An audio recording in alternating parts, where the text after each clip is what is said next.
Debido a que es un país insular, Japón cuenta con las zonas más densamente pobladas del mundo. Más de 127 millones de habitantes que se disputan el valioso espacio. La geografía ha provocado que Japón sea una isla muy poblada.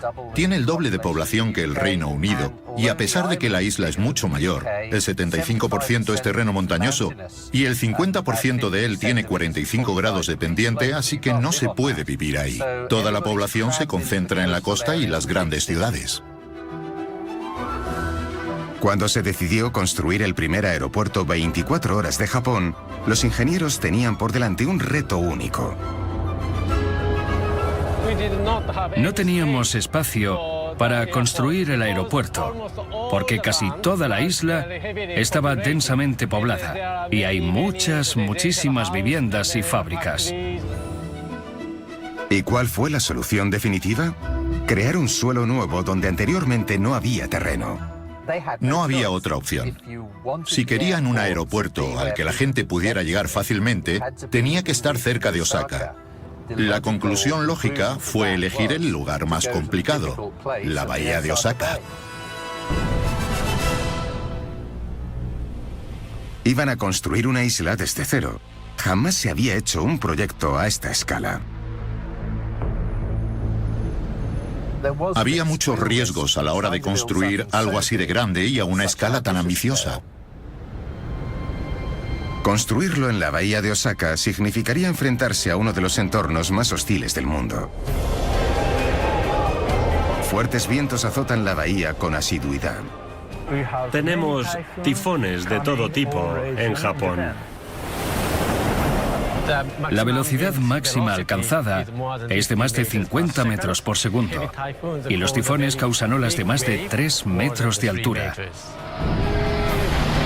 Los terremotos son una amenaza constante. En Japón ocurren terremotos a menudo, terremotos muy fuertes. Y las condiciones geológicas son prácticamente imposibles.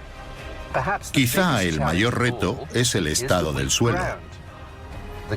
El fondo marino del lugar elegido era tan pobre que los buceadores se hundían al pisar en él.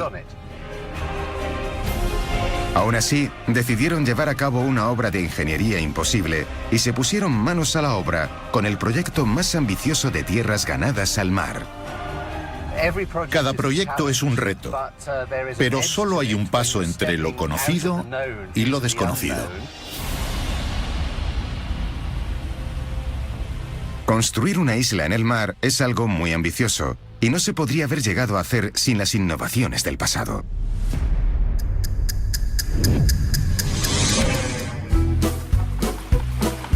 Ganarle tierra al mar siempre ha sido un reto.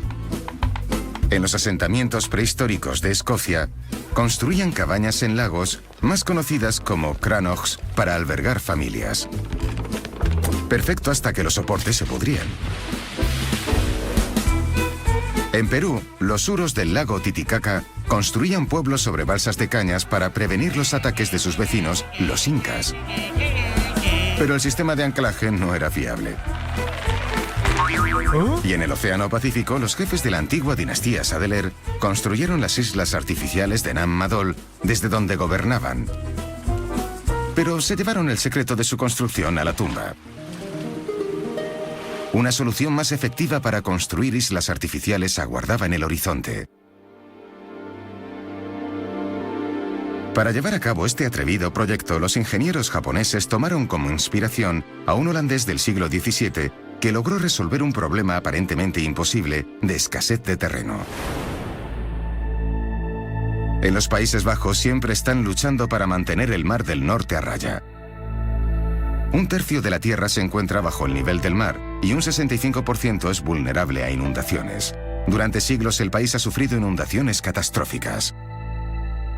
Luchamos contra el agua porque queremos estar a salvo. Tenemos que vivir con el agua, pero luchar contra ella. Hoy los Países Bajos cuentan con el sistema de drenaje de agua más sofisticado del mundo, pero en el siglo XVII escaseaban las tierras secas, así que la población corría el riesgo de quedarse sin terreno donde cultivar. Intentaron drenar los grandes lagos cercanos a los diques en las marismas del norte de Holanda, pero no lo consiguieron. Los lagos eran muy profundos y tardaron siglos en descubrir cómo drenarlos. Pero en 1609, al ingeniero Jan Adriaanzoon Leyhather se le ocurrió una idea brillante. Hijo de un molinero, la idea de Leyhather transformaría los Países Bajos para siempre. El ingeniero hidráulico Nanko Dolman se ha acercado al polder de Binster, donde empezó todo. Lo que Leyhather hizo, drenar el polder, fue un gran logro y le convirtió en el primer ingeniero hidráulico del mundo. Toda esta zona era un lago de 70 kilómetros cuadrados y 3 metros de profundidad. Tradicionalmente se usaban los molinos para drenar el agua, pero con ciertas limitaciones. Los molinos como este conseguían vaciar 1 metro de agua cada uno. Pero como el lago tenía 3 metros de profundidad, Leyhather tenía que darle la vuelta al uso de los molinos. Primero excavó un canal de 38 kilómetros alrededor del lago Binster. Usó la tierra excavada para hacer una barrera o un dique. Luego instaló el primer molino que extraía agua del lago y la pasaba al canal. Lo que hizo Leyhather fue una verdadera obra de ingeniería. En la primera etapa, solo lograban drenar 1 metro de agua. Así que tuvieron que construir un segundo molino. Este segundo molino también extraería agua y se la pasaría al siguiente molino, el cual se encargaría de pasar el agua al canal que rodeaba el lago. El resultado fue una serie de molinos colocados a 1 metro bajo el siguiente. A medida que la profundidad del agua del lago iba disminuyendo, se instalaba otro molino debajo y pasaba de uno a otro hasta que el lago se vació por completo. El dique protegía la nueva tierra de futuras inundaciones. Leyhather utilizó 42 molinos en total, tardó 3 años en completar el proyecto y en 1612 el lago estaba completamente vacío, listo para cultivar. A estas tierras desecadas se las conoce como polder. El polder Binster fue el ejemplo a seguir por el resto de polderes, y no solo para los Países Bajos, sino también internacionalmente. Era una verdadera obra maestra de ingeniería. Leyhather había conseguido hacer posible lo imposible. Ahora el 50% de los Países Bajos es tierra ganada al mar, protegida por 12.000 kilómetros de diques y dunas.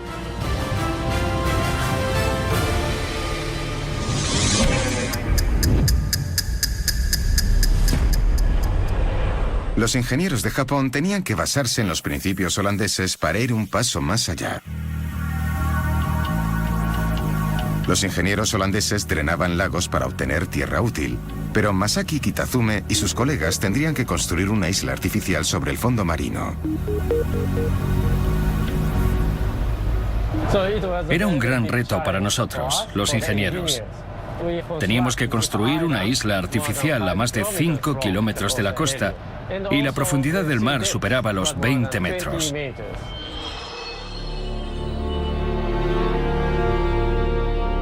El mayor reto era que el fondo marino de la bahía de Osaka era de arcilla. Nos encontramos con tal porosidad que este sería uno de los últimos lugares del mundo donde construir una isla artificial.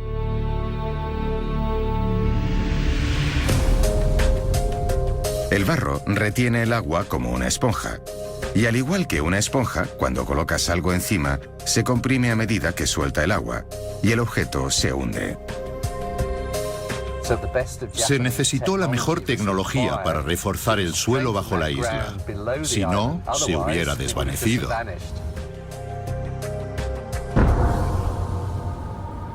Los ingenieros sabían que en el estado actual la isla se hundiría en el poroso fondo marino. Si no lograban controlar el hundimiento de la isla, el proyecto fracasaría.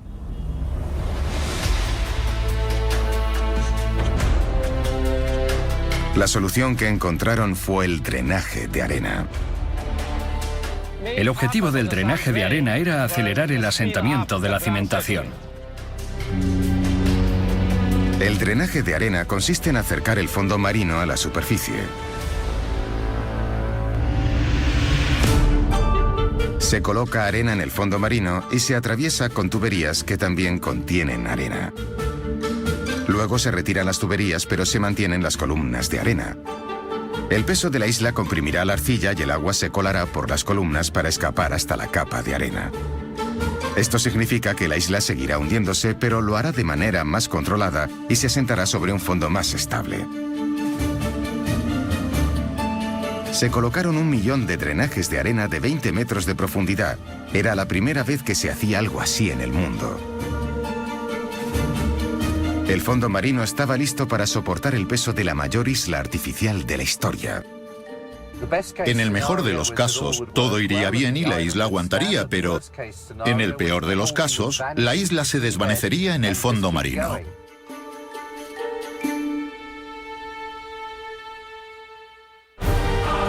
Los ingenieros tenían varios retos por delante, y para ello tendrían que fijarse en los genios del pasado.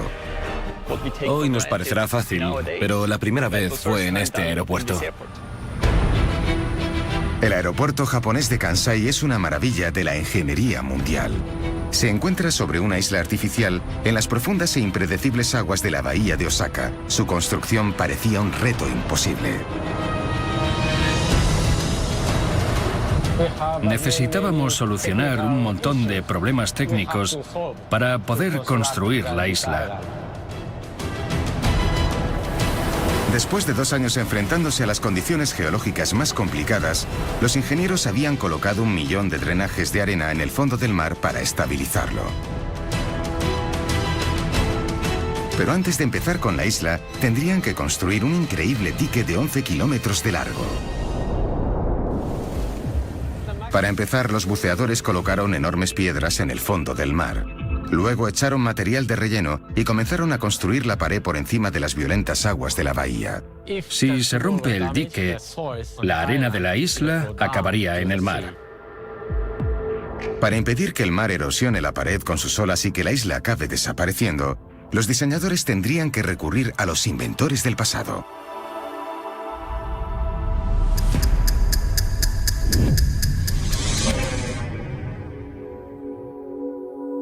En 1950, el gran ingeniero Pierre Danel desarrolló un sistema que se convertiría en la mejor defensa mundial contra el oleaje.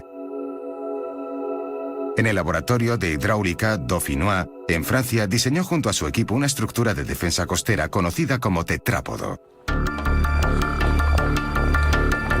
El ingeniero John Batchelor ha acudido a la Universidad de Waseda en Tokio para ver una demostración del funcionamiento de los tetrápodos. Durante un tifón, las olas pueden llegar a alcanzar los 3 metros y tienen muchísima fuerza. Así que es muy importante que las olas no desgasten los bordes de la isla. En el simulador de olas de la universidad pueden recrear las condiciones de uno de los tifones que normalmente azota a Kansai. Esos 2 estudiantes están construyendo el modelo. Las piedras rosas que están colocando, por un lado representan las rocas, que son un elemento muy tradicional de protección, y al otro lado han colocado tetrápodos que se encajan como estos. El simulador recrea olas de 3 metros que son bastante comunes cuando un tifón azota la bahía de Osaka.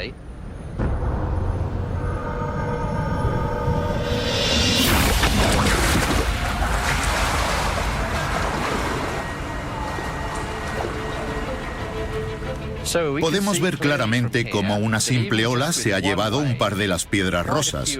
Algunas incluso están sobre la isla, mientras que los tetrápodos están en su sitio. Y esto es porque los tetrápodos, a pesar de que las olas los han levantado, no se mueven debido a su forma. La forma de los tetrápodos hace que la ola pierda fuerza y que el agua fluya a su alrededor en vez de contra ellos. Desde la primera vez que se colocaron en 1950, los tetrápodos de Danel han protegido las costas de todo el mundo.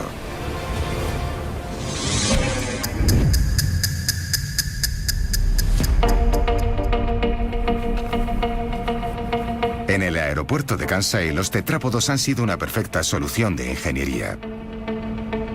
Casi un 50% de la costa de Japón cuenta con tetrápodos. El dique del aeropuerto de Kansai es una de las mayores obras en las que se han usado. Con el dique terminado y a prueba de todo tipo de condiciones meteorológicas, Kansai tenía un lago de 20 metros de profundidad y de 4 por 2,5 kilómetros. Ahora los ingenieros tenían el extraordinario reto de rellenarlo. En una operación hercúlea, allanaron 3 montañas para poder disponer de suficiente tierra para rellenar el agujero. Usamos más de 180 millones de metros cúbicos de tierra para rellenarlo.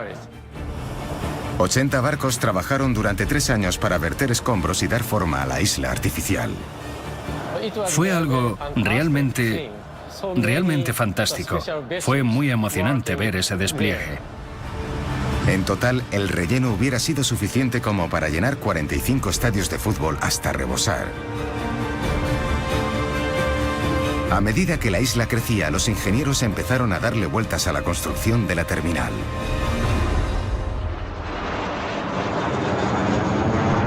La estructura tendría que cumplir las condiciones necesarias de un aeropuerto ultramoderno y soportar vientos con la fuerza de un tifón y algunos de los terremotos más fuertes del planeta.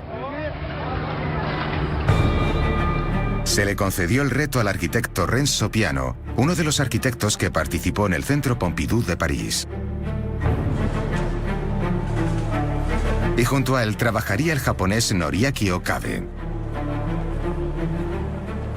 Este proyecto requería una gran construcción. El edificio mediría 1,7 kilómetros, así que había que hacer algo distinto. Como el espacio de la isla era limitado, solo había sitio para construir un inmenso edificio que albergara todas las funciones necesarias de un aeropuerto moderno bajo un solo techo. Para llevar a cabo este reto aparentemente imposible, los diseñadores tendrían que basarse en los trabajos de un genio de la arquitectura del pasado.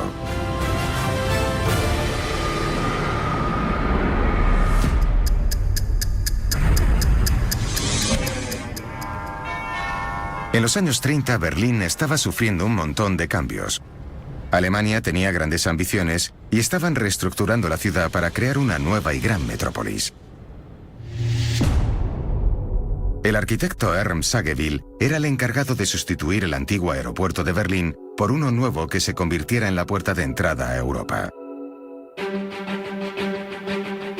Lo que se le ocurrió a Ernst cambiaría la forma de construir aeropuertos para siempre. Bienvenidos al aeropuerto de Tempelhof. Estamos en el centro de Berlín, a 2,5 kilómetros del centro de la ciudad. Arquitectos como Norman Foster han descrito el aeropuerto de Tempelhof como la madre de los aeropuertos. El edificio de 1,2 kilómetros de largo era el edificio más largo del mundo hasta aquel momento. Bernhard Kurz es un arquitecto alemán que ha realizado un estudio intensivo de este único e histórico aeropuerto. Para construir un edificio así de largo, Sagevill usó tecnologías vanguardistas de aquellos tiempos. Desde el punto de vista de la ingeniería, este gran recinto es muy interesante porque contaba con una tecnología bastante avanzada para aquel entonces. Sagevill puso en práctica la relativamente nueva estructura de hormigón armado con acero que era capaz de soportar una gran carga. Luego la recubrió con mármol para crear un gran espacio monumental. Pero el aeropuerto no solo se construyó para impactar, sino para dar lugar a un nuevo sistema. Este edificio miraba hacia el futuro. Era el primer aeropuerto construido como los aeropuertos que conocemos hoy en día. Las distintas zonas que ya damos por hecho aparecieron por primera vez en este aeropuerto. El aeropuerto de Tempelhof se convirtió en el aeropuerto más moderno del mundo. Por primera vez se contaba con zonas distintas para las llegadas y salidas, además de puertas de embarque independientes para cada vuelo, cubiertas por una gran marquesina metálica. Aquí es donde esperaban los aviones. Este lugar tan increíble es una gran obra de ingeniería. La marquesina que se encuentra en el lateral del edificio mide 400 metros. Ingeniosamente, el peso de la marquesina se compensa con un alambre de acero que se esconde dentro de la edificación. Con esta construcción se conseguía una estructura delgada y ligera. Se podía contar con un techo de gran envergadura donde los aviones cabían debajo. Así lloviera, nevara o hubiera tormenta, se podía acceder a pie sin mojarse. Además, el equipaje ya no tendrían que cargarlo. Así que estos detalles hacían que fuera totalmente distinto al resto de aeropuertos de aquellos tiempos. Es complicado imaginárnoslo, creo. Tempelhof consiguió lo que ningún otro aeropuerto había conseguido. Llevó la ingeniería al límite con un audaz diseño y creó un concepto que se convertiría en el patrón a seguir por todos los aeropuertos modernos.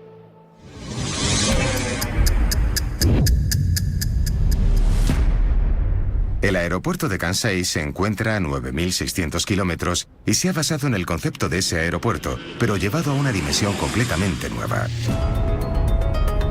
Al igual que Tempelhof en su momento, el Kansai era el edificio más largo del mundo. Los arquitectos diseñaron una elegante terminal con forma de ala de avión. Su sala principal mide 30 metros de altura y conecta con la marquesina de salidas con forma de ala que mide la impresionante cifra de 1,7 kilómetros de largo. Creo que el aeropuerto internacional de Kansai es único, dada su forma. Es inmenso, pero no te sientes diminuto.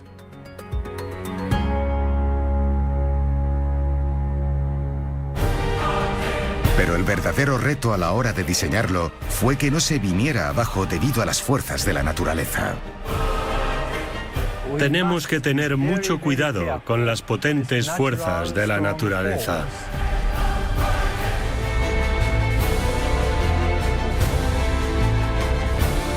El aeropuerto de Kansai en la bahía de Osaka cuenta con un diseño futurístico.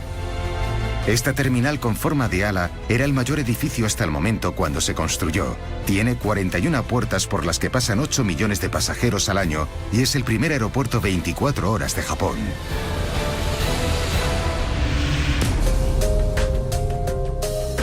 Pero construir la terminal de un aeropuerto en una zona tan propensa a violentos terremotos era un reto casi imposible para los arquitectos. En Japón sufrimos fuertes terremotos y desde el punto de vista de la ingeniería tendremos que tener muchísimo cuidado con las fuerzas de la naturaleza y tenerlas todas en consideración. Es un reto muy importante. Para prevenir que el edificio sufriera una catástrofe, los ingenieros tenían que diseñar una estructura que soportara todo tipo de condiciones. El diseño cuenta con varios sistemas mecánicos en las juntas para absorber los terremotos. La solución clave ha sido asegurar que cada parte del edificio se pudiera mover independientemente. Este puente es flexible. En caso de terremoto, el pasamanos se moverá así para absorber el temblor y las paredes harán este movimiento con el mismo fin. El suelo se moverá de lado a lado y absorberá el movimiento también. Además de juntas que absorben movimientos, los ingenieros necesitaron contar con otro sistema para construir las paredes de vidrio de 4.000 metros cuadrados. Estas ventanas inmensas absorben el movimiento sísmico. Utilizamos un sistema de juntas que absorbe cualquier tipo de movimiento con la goma.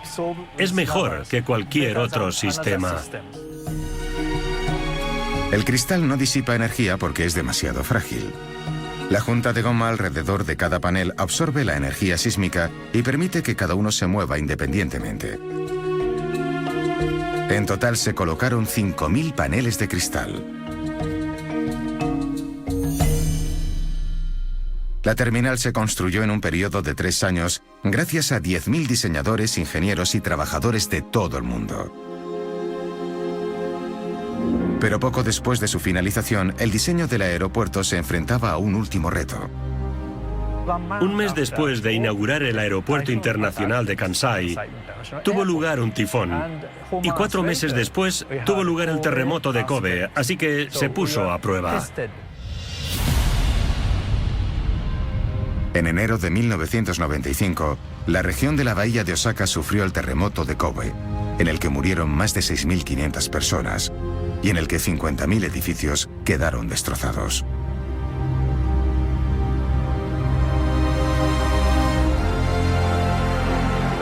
Pero el aeropuerto de Kansai pasó la prueba y no se rompió un simple panel de cristal.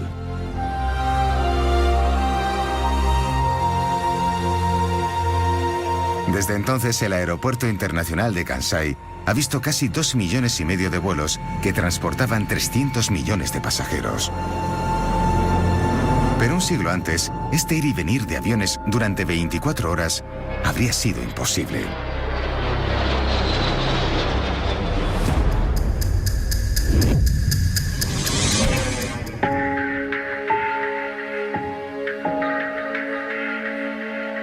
La aviación civil comenzó después de la Primera Guerra Mundial. Los aviones de pasajeros eran para unos pocos. Solían ser bombarderos transformados pilotados por expilotos militares. El científico Andrew Steele disfruta de los vuelos al estilo de hace tiempo, cuando solo los valientes se atrevían. ¿Te importaría hacer un rito? ¿Sí? Dirige el morro hacia abajo para coger una velocidad de 100 nudos. Y ahora, dirígete hacia arriba. Arriba. Arriba. Arriba. Es el planeta al revés. Es increíble. Increíble. Hoy es impensable, pero hace años el tráfico aéreo no estaba controlado ni regulado. Los pilotos tenían que confiar en lo que veían para evitar las colisiones en el aire. Hay otro avión. Acaba de pasar una Cessna justo al lado y me he dado cuenta porque el piloto lo ha señalado. En este avión no hay radar ni ningún instrumento que nos permita saber en qué punto del cielo están el resto de los aviones. Los pilotos se guiaban por los principios de la navegación. Para poder localizar más o menos dónde me encuentro, tengo que fijarme en la tierra que tengo debajo y compararla con un mapa.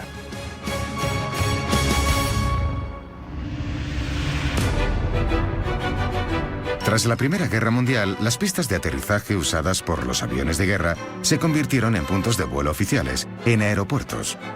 Y durante los años 20, el aeropuerto de Croydon, cerca de Londres, era el que más afluencia tenía. A medida que incrementaba el tráfico, estaba claro que había que buscar una nueva solución con el fin de evitar el caos en el aire. Jimmy Jeffs, el jefe de operaciones por radio del aeropuerto de Croydon, inventó un sistema que aprovechaba la señal que podían transmitir los aviones. Hoy se le conoce como el primer controlador aéreo. El sistema que inventó se llamaba triangulación y funciona así. Imaginad que aquí hay un avión y quiero saber exactamente dónde está. Puedo hacer que el avión emita una señal de radio. Entonces podré comprobar en qué dirección es más fuerte esa señal y sabré que el avión se encuentra en algún lugar de por allí. Para saber exactamente dónde se encuentra el avión, tendré que subir. Los operadores de radio rastreaban las señales desde una torre que les permitía tener una vista de pájaro del campo de aviación. Aquí era donde se sentaba el operador de radio. Se ponía unos auriculares como estos para poder escuchar las señales del avión y así saber desde qué dirección venía la señal más potente de radio. Si escuchamos atentamente... Ahí la tenemos. Creo que está a unos 185 grados. Ahora tenemos que pasar a la tabla de triangulación. Estamos aquí en Croydon y la señal que obtuve estaba a 185 grados, así que... El avión está en alguna parte de esta línea, pero no sabemos dónde exactamente. La gran innovación que tuvo lugar en Croydon fue que le preguntaron a otra estación de radio que contaba con antena direccional. Vamos a intentar con este del IM. Los chicos han recibido la señal a 254 grados, así que vamos a ver... Ya está. Al contar con ambas señales, se puede comprobar dónde se cruzan y ahí es justo donde se encuentra el avión. Si queremos ser aún más precisos, le preguntaremos a una tercera estación de radio. Los chicos de Pulham han recibido la señal a 206 grados, así que esta tercera señal confirma lo que ya sabíamos. El avión se encuentra sobre Brighton, así que pasamos al mapa de posición. Colocamos una chincheta y ya lo tenemos. Esta es la posición del avión que va a aterrizar, pero además también tenemos las posiciones del resto de aviones para asegurarnos de que no colisionan en el aire. Gracias a este invento, los pilotos sabían dónde estaban y podían volar hacia su destino y convertir los vuelos programados en una realidad. En 1922, a Jeff se le entregó la primera licencia de control de tráfico aéreo y se convirtió en el primer controlador aéreo del mundo.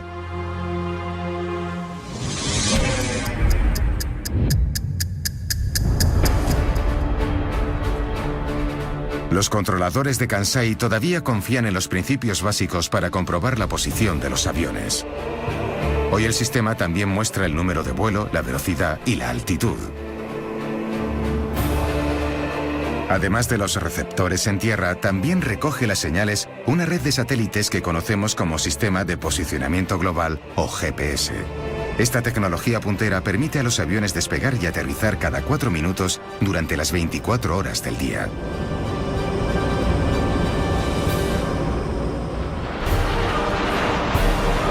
Pero para que el aeropuerto funcione y controlar cualquier catástrofe, el aeropuerto de Kansai necesita una pieza más de ingeniería de lo imposible. Este lugar es como un escondite.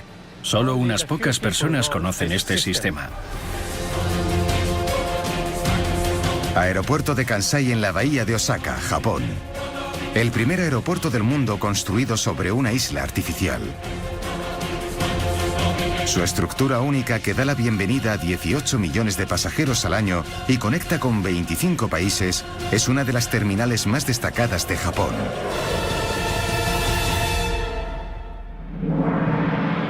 Los ingenieros han superado todo tipo de obstáculos para construir este edificio de vanguardia capaz de soportar los más potentes terremotos.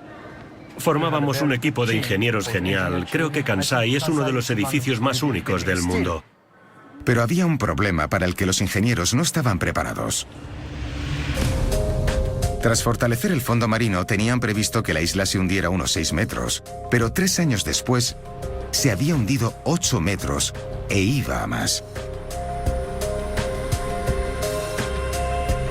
Estaba claro que cada zona de la isla se estaba asentando a distinto ritmo, provocando un desequilibrio en la estructura de la terminal. Este asentamiento irregular podría causar grietas en el edificio o la desconexión de cables o tuberías o algo así. Si una sección del edificio se sometía a demasiada presión, podría llegar a hundirse. Para aguantar el inmenso peso de la terminal y salvarla del colapso, los ingenieros tuvieron que recurrir a un invento del pasado.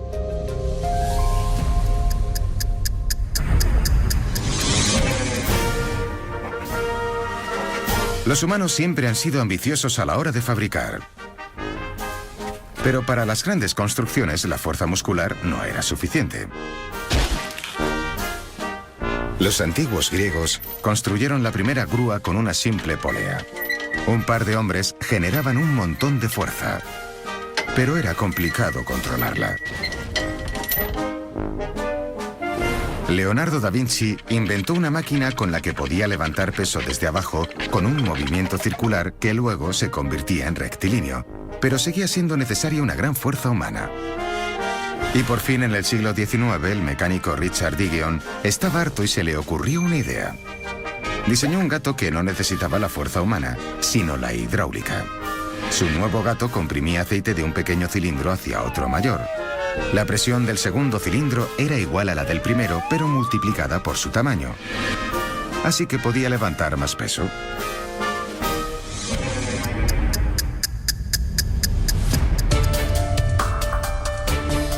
Los ingenieros de Kansai cogieron esta idea y la pusieron en práctica de una manera sorprendente. Este lugar es como un escondite. Solo unas pocas personas conocen este sistema. Un sistema del que millones de pasajeros no tienen ni la más remota idea. Aquí tenemos el gato hidráulico, que regula la altura. En el sótano del edificio de la terminal han instalado 900 gatos hidráulicos automáticos que permiten regular la altura de la edificación. Los sensores en la sala de control detectan cuando una zona del edificio está desequilibrada. Cada gato tiene la capacidad de levantar 300 toneladas y funciona independientemente del resto. Una serie de platinas se colocan para mantener la nueva altura. Podéis ver la cantidad de platinas que hay. Miden entre 10 y 15 centímetros. La técnica se repite hasta nivelar la terminal. Sin este invento, la construcción hubiera fracasado. Si no contaran con este sistema, los cimientos habrían causado daños muy graves al edificio.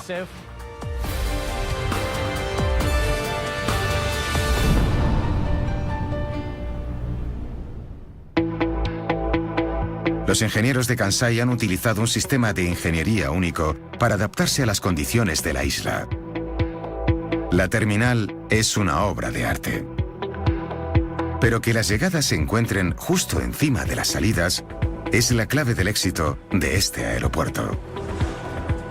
Si imagináis los vuelos nacionales y los internacionales por separado, necesitaríamos más espacio.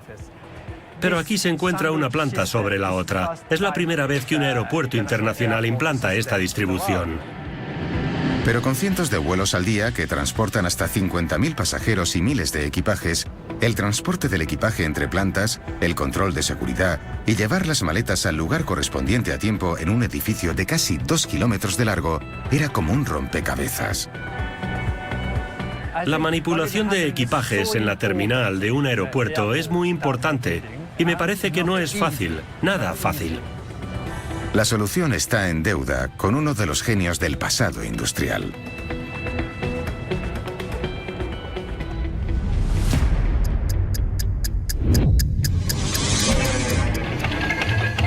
La revolución industrial fue un momento crucial en la historia. Marcó la transición del trabajo humano al trabajo con maquinaria. Los motores de vapor eran el centro de aquel momento y las cintas transportadoras jugaban un papel muy importante. El profesor Andrew Steele nos explica el porqué. El principio básico detrás de la cinta transportadora es muy sencillo. Lo que se necesita son una serie de rodillos y una cinta alrededor de ellos. Al girar los rodillos se mueven los materiales. Por ejemplo, si coloco un objeto en este extremo de la cinta transportadora y luego giro la rueda, puedo hacer que esta rotación, que también la conseguiríamos, por ejemplo, con un motor de vapor, mueva el objeto a través de la cinta. Las cintas transportadoras solían ser planas con rodillos de madera y cintas de tela que restringían la durabilidad y capacidad. Aún así, en 1891, el ingeniero industrial Thomas Robbins se dio cuenta de su potencial. Su contribución supuso un gran avance en la industria.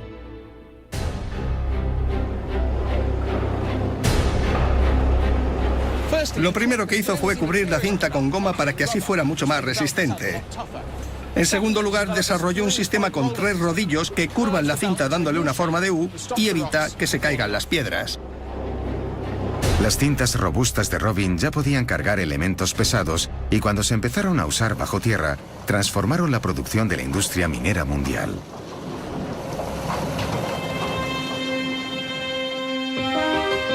El avance de las cintas transportadoras llevado a cabo por Robin se abrió camino entre todas las industrias.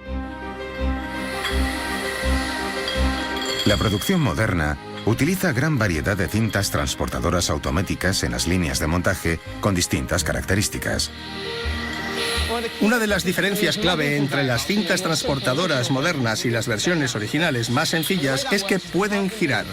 Y en vez de contar con una sola cinta, son varios trozos de metal conectados que permiten articularla. Gracias a los inventores del pasado, las cintas transportadoras modernas están integradas en nuestra vida, desde la producción minera hasta los restaurantes.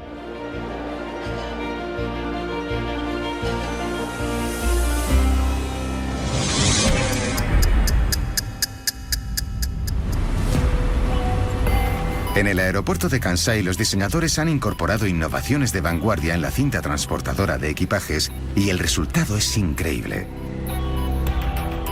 El único reto con la compacta terminal era transportar el equipaje desde el embarque internacional en el piso superior hasta las aeronaves que se encontraban a 14 metros. No podemos utilizar este sistema porque no tenemos espacio suficiente. A los diseñadores se les ocurrió el mayor sistema para transportar equipajes en espiral del mundo. Mide 700 metros en total y transporta más de 10.000 piezas de equipaje al día. El sistema en espiral ha sido una elección perfecta. Pero también es crucial el sistema de rastreo. Cada maleta lleva un código de barras y sensores especiales para rastrear su paso por la cinta. Cuando llega al piso que le corresponde, se inclina la bandeja para que salga la maleta. 3,5 millones de maletas llegan al destino correcto cada año.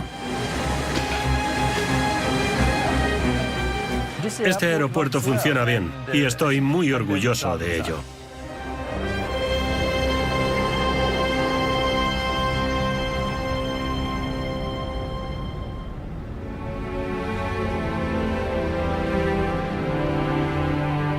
Se tardaron 20 años desde que se planteó la idea hasta que se construyó la isla en las profundidades de la bahía de Osaka. Y se hizo el primer aeropuerto internacional capaz de soportar los desastres naturales más violentos.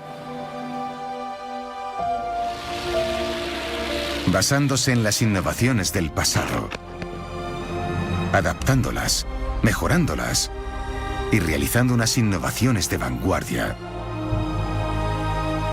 Los ingenieros, diseñadores y trabajadores del aeropuerto de Kansai han superado todo tipo de obstáculos y han conseguido hacer lo imposible posible. La isla del aeropuerto de Kansai es la mayor isla artificial del mundo. Todos, desde los ingenieros hasta cada persona que participó en el proyecto, cree que hemos conseguido lo imposible.